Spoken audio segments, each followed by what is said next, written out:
Hello traders. आज इस video में हम ये सीखेंगे कि बायस हम कैसे फाइंड कर सकते हैं। तो बायस एक ऐसा टॉपिक है जो कि काफ़ी ज़्यादा मुश्किल है, लेकिन इसको मैं आज आपको आसान तरीके से फाइंड करना सिखाऊंगा। इसका सिंपली मतलब होता है डायरेक्शन। अगर आप ट्रेड करने बैठे हो तो आपको ये पता होना चाहिए कि मार्केट की डायरेक्शन किधर है। तो ये जो स्क्रीन पे मैंने आपको चार्ट बनाया है, इनकी मदद से मैं आपको सिखाऊंगा कि आप बायस कैसे फाइंड कर सकते हो और बेसिकली बायस होता क्या है। तो वीडियो स्टार्ट करते हैं। बायस फाइंड करने के लिए हमें इन चीज़ों की ज़रूरत पड़ती है। ये जो बॉक्स के अंदर लिख रखे हैं, अब मैं आपको इनका मतलब समझाता हूँ। जब ये सारी चीज़ें हम समझ जाएंगे तो फिर हम क्या करेंगे, हम मार्केट स्ट्रक्चर समझ पाएंगे। और अगर हमने मार्केट स्ट्रक्चर समझ लिया तो फिर हम क्या करेंगे, बायस प्लस मार्केट स्ट्रक्चर इन दोनों को समझ पाएंगे एंड फिर जाके हमारी डायरेक्शन क्लियर हो पाएगी। सबसे पहले जो बिल्कुल बेसिक है, हमें यह समझ में आना चाहिए। एंड यहाँ पर बहुत सारे बंदे गलती कर देते हैं और वो सीधा एडवांस पे जंप करते हैं, तो उनकी बहुत ज़्यादा मिस्टेक होती है। तो यहाँ पर देखो, ये जो चीज़ है मैंने लिख रखा है, तो इनका मतलब क्या होता है मैं आपको सिंपली समझाता हूँ। यहाँ पर मैंने लिखा एच एच का मतलब क्या हुआ, ये जो ऊपर चार पॉइंट है एच एच और ये एच एल एल एल और एल एच, मतलब higher high, higher low, lower low और लोअर हाई। मैं आपको समझा देता हूँ। अगर मार्केट अप की तरफ जा रहा है तो यहाँ पर जब मार्केट एक पुल बैक देता है, ये पुल बैक देता है, तो ये जो पॉइंट बना है हाई, इसे हम बोलते हैं हायर हाई। इस पॉइंट को हम बोलेंगे हायर हाई। और वापस मार्केट जब ऊपर की तरफ निकलता है तो ये जो पॉइंट बना है इसे हम बोलते हैं हायर लो। अब मैं यहाँ पर लिख देता हूँ जिससे आपको समझ में आए। ये जो पॉइंट है ये हायर हाई है और यहाँ पर ये जो पॉइंट है ये हायर लो है। इसी प्रकार से मार्केट अगेन ऊपर जाएगा और वापस पुल बैक लेगा और फिर ऊपर चला जाएगा। ये जो पुल बैक है इसको ब्रेक कर देगा, तो यहाँ पर फिर से यही पॉइंट बन गया। ये जो पॉइंट बना अपना, ये हायर लो है, ये वाला हायर लो बन गया अपना। और ये जो हाई पॉइंट बना है ये हायर हाई बन गया। यहाँ पर भी सेम कंडीशन, अगर मार्केट डाउन ट्रेंड के अंदर है तो मार्केट नीचे की तरफ आ रहा है, ऊपर मार्केट ने रिट्रेसमेंट लिया, फिर मार्केट वापस डाउन आया, तो यहाँ पर भी सेम कंडीशन बन गई। ये जो पॉइंट बना अपना लो वाला, ये बना लोअर लो, इसको हम बोलते हैं लोअर लो। ये लोअर लो बन गया। और यहाँ पर जो ये पॉइंट बना है ये बना लोअर हाई।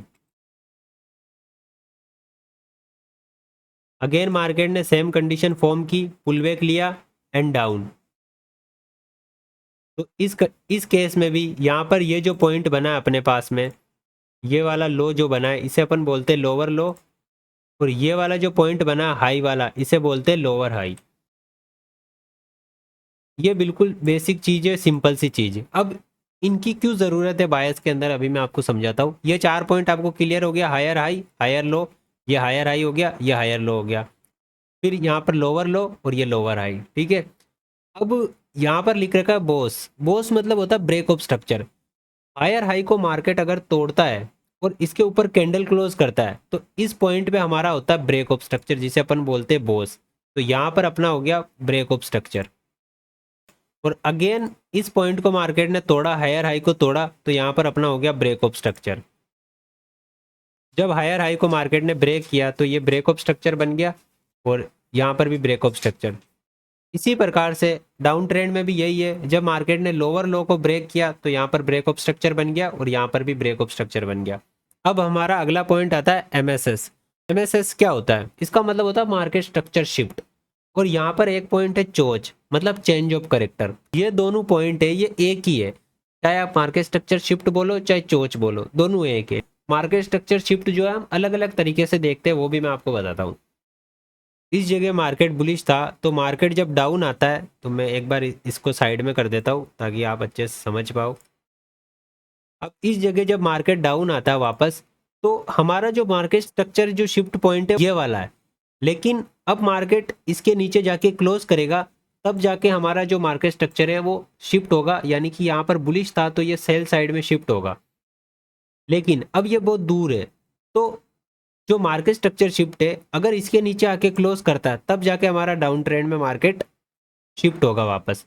लेकिन कभी कभी क्या होता है, मार्केट यहाँ पर ये जो पॉइंट है बहुत दूर है, तो हम क्या करते हैं, मार्केट स्ट्रक्चर शिफ्ट क्या करता है, जैसे कि इसने यहाँ तक पुल बैक लिया, फिर इसने अपना हाई नहीं तोड़ा इसने और वापस यहाँ तक गया एंड अगेन जो इसने ये वाला लो लगाया था ना, इस लो को इसने ब्रेक कर दिया।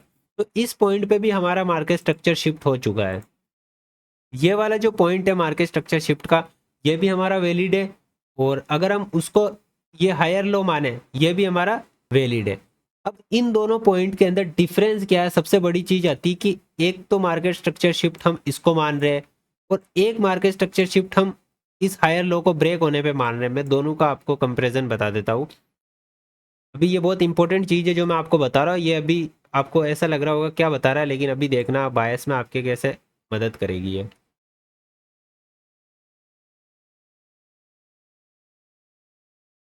ये देखो, मैंने इसका यहाँ पर कॉपी बना लिया है। इन दोनों में डिफरेंस क्या है वो भी मैं आपको बताता हूँ। ये इस पॉइंट पे यहाँ पर मार्केट स्ट्रक्चर शिफ्ट हुआ है, यहाँ पर मैं लिख देता हूँ MSS। अब देखो यहाँ पर चाहे आप MSS लिखो चाहे चोच लिखो, ये दोनों पॉइंट तो सेम है, ठीक है। लेकिन डिफरेंस इस जगह देखना है कि एक तो ये हायर लो ब्रेक कर रहा है और एक ये हायर लो बहुत नीचे है, लेकिन इधर से एक स्विंग बनाया, ऊपर गया, इसका हाई नहीं तोड़ पाया एंड अगेन डाउन आ गया। तो यहाँ पर भी मार्केट स्ट्रक्चर शिफ्ट होगा। और एक ये डायरेक्ट डाउन आ गया, इस जगह भी ये मार्केट स्ट्रक्चर शिफ्ट होगा। लेकिन दोनों में डिफरेंस क्या है हमें ये समझना है, तभी हमारे आगे के कॉन्सेप्ट आसान होंगे, बायस कैसे फाइंड करते हैं। इनमें एक मेजर डिफरेंस ये है कि यहाँ पर देखो, यहाँ पर तो इसने हायर लो ब्रेक कर दिया, मतलब कि ये तो क्लियर इंडिकेशन हो गई कि मार्केट अप डाउन की तरफ जाएगा एंड लिक्विडिटी को टारगेट करेगा। बट इस जगह क्या होता है कि अभी हायर लो काफी नीचे है, तो मार्केट क्या कर रहा है, हल्का सा पुल बैक लिया और फिर इसने ऐसे मार्केट स्ट्रक्चर शिफ्ट किया। तो इस जगह हम मार्केट स्ट्रक्चर शिफ्ट तो मानते हैं डाउन, लेकिन हमारे पास में इस जगह एक जोन होता है ऑर्डर ब्लॉक। उस जोन पे जब मार्केट आता है तो वहां से अप निकल सकता है। यहाँ पर आपको दो चीजें ध्यान में रखनी है कि मार्केट स्ट्रक्चर शिफ्ट हो गया, लेकिन अगर हम डाउन तक सोच रहे तो हम कहाँ तक सोचेंगे, तो हम नीचे की कोई भी लिक्विडिटी का टारगेट नहीं करेंगे, हम इस वाले ऑर्डर ब्लॉक का टारगेट रखेंगे कि मार्केट यहाँ तक आएगा। क्योंकि ये जो मार्केट स्ट्रक्चर शिफ्ट हुआ है इस पॉइंट पे जो मार्केट स्ट्रक्चर शिफ्ट हुआ है वो हुआ है इंटरनल मार्केट स्ट्रक्चर शिफ्ट, इसे हम बोलेंगे इंटरनल मार्केट स्ट्रक्चर शिफ्ट। और इस पॉइंट पे जो मार्केट स्ट्रक्चर शिफ्ट हुआ है वो हुआ है एक्सटर्नल मार्केट स्ट्रक्चर शिफ्ट। यानी कि यहाँ पर तो इसने पूरा हायर लो ब्रेक कर दिया, इसका मतलब है कि अब पूरी मार्केट का ऑर्डर फ्लो चेंज हो चुका है। अगर आप ऑर्डर फ्लो जानते हो तो आप समझ पाओगे, यहाँ पर मार्केट का पूरा ऑर्डर फ्लो चेंज हो चुका है, डायरेक्शन चेंज हो चुकी है, मार्केट डाउन जाएगा। बट इस जगह ऐसा नहीं है, इस जगह मार्केट ने इंटरनल स्विंग तोड़ा अपना एंड इस लास्ट वाले POI तक जा रहा है। ये जब टूटेगा, इस स्विंग को तोड़ेगा, तब जाके हम इसमें डाउन की तरफ सोच पाएंगे। लेकिन फिलहाल ये इसी ऑर्डर ब्लॉक तक हम टारगेट रख पाएंगे। दोनों मार्केट स्ट्रक्चर के अंदर फर्क है। अब ये हमारे लिए बायस में कैसे जरूरी होंगे अभी मैं आपको बताता हूँ। यहाँ पर देखो बायस ही फाइंड हो रहे हैं एक तरह से। आप मार्केट स्ट्रक्चर देख रहे हो, आप टाइम फ्रेम अलाइनमेंट भी मैं आपको बताऊंगा इसी के अंदर। तो यहाँ पर ये MSS और चोच, ये दोनों पॉइंट क्लियर हो गए। अब एक पॉइंट आता है IDM, जिसे हम बोलते हैं इंड्यूसमेंट। देखो इंड्यूसमेंट भी दो प्रकार के होते हैं। एक तो होता है कि जो अपन मार्केट स्ट्रक्चर में देखते हैं, अपन वो रट लिया उस इंड्यूसमेंट को कि अपनी प्रीवियस कैंडल ने कोई कैंडल का हाई या लो ब्रेक किया, उसे IDM कहते हैं। लेकिन IDM का रियल मतलब क्या होता है, इंड्यूसमेंट का रियल मतलब होता है लुबाना। यानी कि वो किसी भी पॉइंट पे हो सकता है। जैसे कि अगर कोई स्विंग है वो किसी भी पॉइंट पे हो सकता है। जैसे कि यहाँ पर कोई ऑर्डर ब्लॉक है, इससे मार्केट ने टेप नहीं किया और मार्केट यहीं से अप जा रहा है। तो यहाँ पर अगर यहाँ से अप जा रहा है तो यहाँ पर इंड्यूसमेंट का कॉन्सेप्ट आ गया। देखो यहाँ से अप जा रहा है, इसे टेप नहीं किया, तो ये जो पॉइंट है अपना स्विंग, ये इंड्यूसमेंट बन गया। ये इंड्यूसमेंट इसलिए बन गया क्योंकि यहाँ पर बायर्स को बैठा दिया मार्केट ने, और जबकि हमारा जो पॉइंट है, हमारा जो डायरेक्शन है वो इस ऑर्डर ब्लॉक तक था और मार्केट ने यहाँ पर बायर्स को बैठा दिया। यानी कि यहाँ पर बायर्स को लगा कि मार्केट ऊपर जा रहे हैं, तो इसी को हम कहते हैं लुभाना, इंड्यूसमेंट। और मार्केट क्या करेगा, इनका SL खा के फिर इस OB को टेप करेगा। ये हमारा होता है IDM, जिसे हम कहते हैं इंड्यूसमेंट। ये चीजें क्लियर हो गई। इसके अंदर higher high, higher low, lower high, BOS, MSS, CHoCH और IDM। अब ये बायस में कैसे हमारी मदद करेंगे, तो ये सारी चीजें अगर आपने क्लियर कर ली तो आपका क्या होगा, मार्केट स्ट्रक्चर क्लियर हो जाएगा। अब मार्केट स्ट्रक्चर मैंने आपको बताया कि यही सेम है मार्केट स्ट्रक्चर, आपको ये चीजें देखनी है बस। और ये चीज़ें आपको बॉस और एमएसएस देखना है। अब एक बड़ी कन्फ्यूजन होती है कि मार्केट स्ट्रक्चर में आपको वैलिड पुल बैक हम कैसे पहचाने। तो मैं आपको एक चीज़, सिंपल सी चीज़ बताऊं, आपको इन चीज़ों को रटना नहीं है। आप ये देख लो कि 3 कैंडल या 4 कैंडल का एक अच्छा सा रिट्रेसमेंट जो आप अपनी आंखों से देख पा रहे हो उसको वैलिड रिट्रेसमेंट मान लो। बस एक चीज नोट करना कि जो भी रिट्रेसमेंट हो वो इनसाइड बार के अंदर ना हो। जैसे कि अगर कोई बड़ी कैंडल आई है इस प्रकार से, तो अगर ये रिट्रेसमेंट चाहे इतना नीचे आ गया, लेकिन वो रिट्रेसमेंट इस कैंडल के अंदर नहीं रहना चाहिए। मतलब कि जो रिट्रेसमेंट है वो ऐसा नहीं होना चाहिए कि उसने इस कैंडल का हाई भी नहीं लिया और लो भी नहीं लिया। सिंपल सी चीज, मतलब वो रिट्रेसमेंट ऐसा नहीं होना चाहिए कि जिसने इस कैंडल का हाई भी नहीं लिया और लो भी नहीं लिया। इसके अलावा आप किसी भी चीज को, मतलब जो पर बड़ी आपको रिट्रेसमेंट दिख रहा है 1-2 कैंडल का, उसे आप वैलिड रिट्रेसमेंट मान सकते हो। इसमें आपको ऐसी कोई रटने वाली चीज नहीं है कि नहीं ये एक पर्टिकुलर रूल है वही रिट्रेसमेंट होगा, ऐसा नहीं है। आप अपने हिसाब से लॉजिक बिल्ड कर सकते हो कि मेरे को 2 कैंडल देखनी है, 3 कैंडल देखनी है, बस ये इनसाइड बार को छोड़ के। तो उस हिसाब से आपका मार्केट स्ट्रक्चर भी आपका क्लियर हो जाएगा। अब बायस प्लस मार्केट स्ट्रक्चर ये क्या चीज है? देखो मार्केट स्ट्रक्चर तो आपको समझ में आ गया। अब बायस प्लस मार्केट स्ट्रक्चर क्या है? देखो यहाँ पर ये चीज है कि अब बायस के लिए हमें टाइम फ्रेम अलाइनमेंट भी हमारे को जरूरी होंगे। टाइम फ्रेम अलाइनमेंट कैसे? तो यहाँ पर मैं आपको बताता हूँ। अगर आप डेली टाइम फ्रेम देख रहे हो तो आपको H1 देखना है। वीकली अगर आप देख रहे हो तो आपको H4 देखना है। और अगर आप मंथली देख रहे हो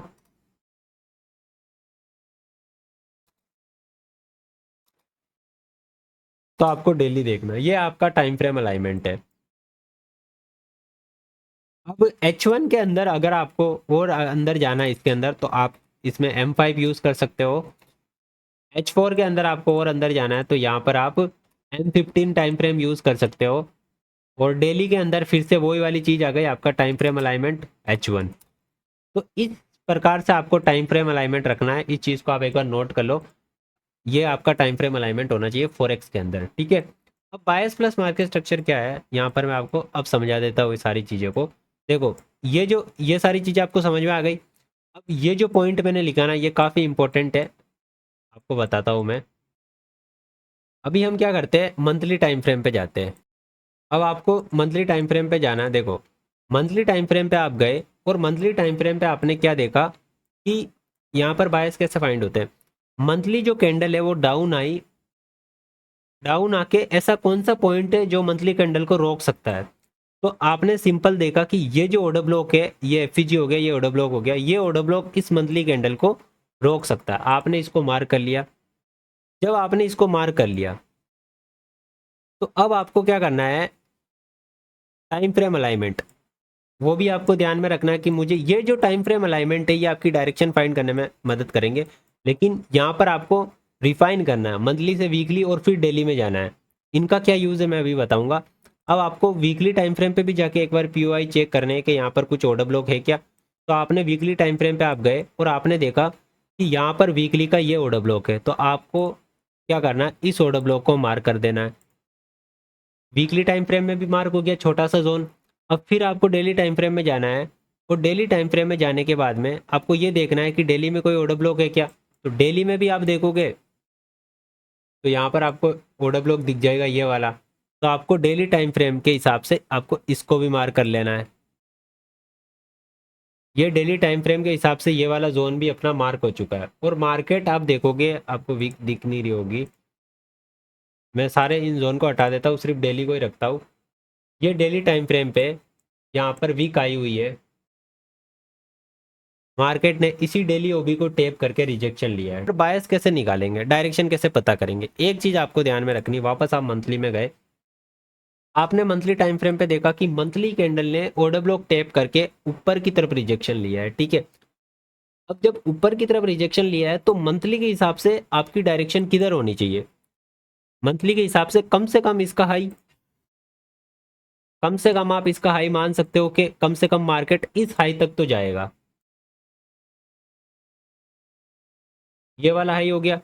लेकिन अब मंथली टाइम फ्रेम में आप देखो कि इस हाई तक जाने में मार्केट के पास में कोई रुकावट है क्या। तो आपने देखा कि कोई भी रुकावट नहीं है, मार्केट आराम से जा सकता है। अब जब मार्केट आराम से जा सकता है, मंथली ने टेप किया, तो अब इसके पीछे सपोर्ट किसका है? देखो मंथली टाइम फ्रेम को आप समझ सकते हो कि ये एक दादाजी है, या फिर आप इसको पापा बोल सकते हो, दादाजी बोल सकते हो, कुछ भी बोल सकते हो। अब इसके जो बेटे हैं, जो पोते हैं, चाहे इसका बेटा वीकली टाइम फ्रेम हो गया और पोता डेली टाइम फ्रेम हो गया, क्या वो उसको सपोर्ट कर रहे हैं? क्या वो उसको बोल रहे हो हाँ आप उधर जाओ? तो वो चीज़ भी देखना है, क्योंकि अगर इसके बेटे इसके साथ में चलेंगे तो ये आगे जाएगा। अगर इसके बेटे बिगड़ गए, इसके साथ में नहीं चल पाएंगे, तो ये अपना टारगेट डन नहीं कर पाएगा। समझना मैं क्या कह रहा हूँ? अब पता करते हैं कि क्या इसके बेटे यानी कि वीकली और डेली टाइम फ्रेम इसका सपोर्ट कर रहे हैं। तो आप वीकली टाइम फ्रेम में गए और वीकली से यहाँ से रिजेक्शन मिला है, लेकिन आपने एक चीज़ देखी कि वीकली में तो यहाँ पर कोई भी एफवीजी वगैरह नहीं बना जो इस लिक्विडिटी तक पहुँचा पाए, नहीं बना। उल्टा वीकली में ये ओवरलैपिंग था जहाँ से सेल हुआ मार्केट, इसे ओवरलैपिंग बोलते हैं। तो यहाँ पर अब ऐसा कौन सा जोन है जो इसको सपोर्ट कर सकता है कि अगर मार्केट नीचे आए तो वापस बाय जाए? तो आप ध्यान से देखोगे तो आपको यही एक गैप दिख रहा होगा, ये वाला गैप। और इसी गैप से मार्केट ऊपर गया है, इसको अपन ने मार्क कर लिया।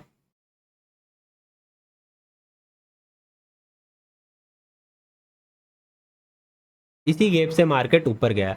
डेली टाइम फ्रेम में आप जाके देखोगे तो डेली टाइम फ्रेम में भी यही गैप था, ठीक है, ये वाला गैप था डेली टाइम फ्रेम में, और इसी से मार्केट ऊपर गया। अब जब मार्केट वापस रिट्रेसमेंट ले रहा था इस वीकली के ओवरलैपिंग और डेली के ओवरलैपिंग को टेप करके, एफईजी को टेप करके, इसको भी मैं वापस सही मार्क कर लेता हूँ। तो यहाँ पर एक पॉइंट आया मार्केट में कि हमारे पास जब मार्केट वापस नीचे आ रहा था, तो कौन सा जोन था जो मार्केट को रोक सके? हमारे पास एक ये जोन था वीकली और डेली का साथ में, और एक ये डेली टाइम फ्रेम का ऑर्डर ब्लॉक भी था, ये वाला ऑर्डर ब्लॉक भी था, एक ये भी पॉइंट था जो हमें रोक सके ऊपर जाने के लिए। लेकिन मार्केट ने इसे ब्रेक किया और नीचे आया, क्यों? इसका रीजन है, अगर आप वीकली टाइम फ्रेम पे जाके देखोगे तो वीकली टाइम फ्रेम पे जब मार्केट डाउन की तरफ आ रहा था, तो वीकली टाइम फ्रेम पे इस जोन पे कुछ भी नहीं था, सिर्फ डेली का ऑर्डर ब्लॉक था। वीकली का जो गैप था वो यहाँ पर था, और ये डेली से ओवरलैप कर रहा था, इसलिए ये ज़्यादा पावरफुल गैप बना और मार्केट यहाँ पर आया, उसको ब्रेक कर दिया, ठीक है, इसलिए इस जोन को ब्रेक कर दिया। अब जब ये जोन ब्रेक हो गया, मार्केट यहाँ पर आ गया, मार्केट ने इस जोन को यहाँ पर टेप कर लिया। अब मार्केट, ये देखो, ये हमारा एक सपोर्ट पॉइंट बन चुका है मार्केट का, जो मार्केट को ऊपर की तरफ सपोर्ट कर रहा था कि अब ऊपर जाओ। तो मार्केट का जो नेक्स्ट टारगेट होगा वो कौन सा होगा? अभी इन सबको मैं हटा देता हूँ। ये वाली लिक्विडिटी, ये वाली लिक्विडिटी मार्केट का नेक्स्ट टारगेट होगा बायस के हिसाब से। अब ये क्यों होगा? देखो वीकली टाइम फ्रेम में हम जाके देखेंगे तो मार्केट नीचे आया, वीकली टाइम फ्रेम में कुछ भी नहीं था। यहाँ पर वीकली टाइम फ्रेम में भी एक इम्बेलेंस छूट गया, ये देखो। तो जो वीकली कैंडल थी इसने रिजेक्शन भी दिखाया, लेकिन वापस ऊपर चली गई और इसने इसको फिल कर दिया, यानी कि अब इसकी वैल्यू खत्म हो चुकी है, अब इसकी वैल्यू खत्म हो चुकी है, इसने रिजेक्शन दिखा के वापस इसको फिल भी कर दिया। तो अब मार्केट के पास वीकली टाइम फ्रेम में भी कुछ नहीं है जो इसको रोक सके, और डेली टाइम फ्रेम में जाके हम देखें तो डेली टाइम फ्रेम में भी कोई भी जोन नहीं है जो इसको रोक सके इस लिक्विडिटी तक पहुंचाने में, ठीक है। यहाँ पर ये जो ऑर्डर ब्लॉक है, इसकी वजह से मार्केट अभी स्ट्रगल कर रहा है इसी जोन पे। इसकी इस ऑर्डर ब्लॉक की मार्केट ने क्या की, लिक्विडिटी ली, इस ऑर्डर ब्लॉक की लिक्विडिटी उठाई मार्केट ने और यहीं पे रेंज कर रहा है। एक बार ये ब्रेक हो जाए, इसके ऊपर क्लोजिंग हो जाए, तो हम फिर मार्केट इस जोन तक आराम से पहुंच जाएगा। लेकिन अभी भी ये ऑर्डर ब्लॉक क्या कर रहा है, मार्केट को यहाँ पर रोक रहा है, इस ऑर्डर ब्लॉक की वजह से मार्केट यहाँ पर रुका हुआ है, ठीक है।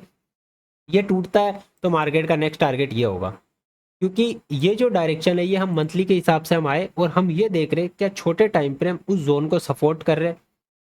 दूसरी चीज, यहाँ पर जब मार्केट ने इसे टेप किया तो यहाँ पर देखो अप गया, अप जाने के बाद में इसने अगेन लिक्विडिटी ली, ये अगेन लिक्विडिटी ली, जबकि इसको लिक्विडिटी नहीं लेनी चाहिए थी, ये एक बार में ही ऊपर चला जाता, लेकिन इसने वापस आके लिक्विडिटी क्यों ली? इसका लिक्विडिटी लेने का सबसे मेन रीज़न है, आप अगर इस कैंडल को देखोगे तो ये कैंडल है अप्रैल की, और आपने ये लिक्विडिटी जिस कैंडल ने ली है वो है कैंडल अप्रैल के अगले महीने की मई की। इसका मतलब ये है कि यहाँ पर जब मंथली कैंडल ओपन हुई तो मंथली का लो बिल्कुल पास में था, और ऊपर इसको नीचे बेचने के लिए डेली का एफईजी ऑर्डर ब्लॉक भी था, तो इसलिए मार्केट डाउन आया। इस कैंडल को देखो, ये देखो 1 मई और उसके बाद में वापस 4 मई, तो ये मार्केट डाउन आया, मंथली का लो स्वीप किया और अभी बुलिश मूवमेंट ऊपर शिफ्ट हो चुका है। और मार्केट का नेक्स्ट टारगेट ये होगा, ये ऑर्डर ब्लॉक एक बार यहाँ पर रेंज कर रहा है मार्केट, इसको अगर ब्रेक कर दे तो मार्केट अप साइड में ये वाला टारगेट डन करेगा। तो इस प्रकार से हम सिंपली बायस फाइंड कर सकते हैं। अब ये मैंने आपको समझाया, तो इसमें मार्केट स्ट्रक्चर भी इसमें फॉलो हो रहा है जो मैंने आपको समझाया। जो हायर हाई है, जो हायर लो है, वो सारी चीज़ें आपको लोअर टाइम फ्रेम में जाके देखनी है। ठीक है।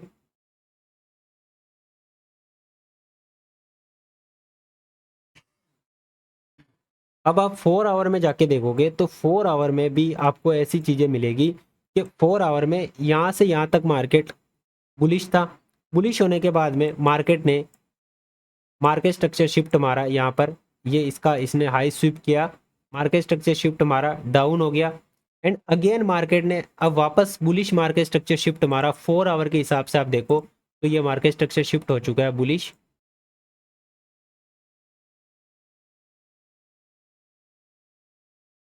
ये मार्केट स्ट्रक्चर शिफ्ट हो चुका है जो कि मैंने आपको समझाया था, और यहाँ पर मार्केट बुलिश हो चुका है। और इस केस में जो मैंने आपको पॉइंट बताए थे, हायर हाई हायर लो, वो आप सिर्फ एक नज़र मार के देख सकते हो ऊपर से कि स्ट्रक्चर कैसा बन रहा है। बाकी उनको आपको रटने की या मार्क करने की ज़रूरत नहीं है, वो सिर्फ आपके बायस फाइंड करने में हेल्प करेंगे। एंड इसके हिसाब से मार्केट अभी अपसाइड जा रहा है। तो दोस्तों मैं उम्मीद करता हूँ आपको ये वीडियो पसंद आई होगी, और इसमें जो मैंने समझाने की कोशिश की है कि आप बायस कैसे फाइंड कर सकते हो मार्केट स्ट्रक्चर का यूज़ करके, आईडीएम, ये सारी चीज़ें मैंने आपको इसके अंदर कवर की। और मार्केट स्ट्रक्चर शिफ्ट जो 2 प्रकार के होते हैं वो भी मैंने आपको बताया। तो अगर आपको वीडियो पसंद आई है तो वीडियो को लाइक कर दीजिए, एंड आपके अगर कोई भी डाउट आ रहा है तो आप कमेंट कर सकते हो।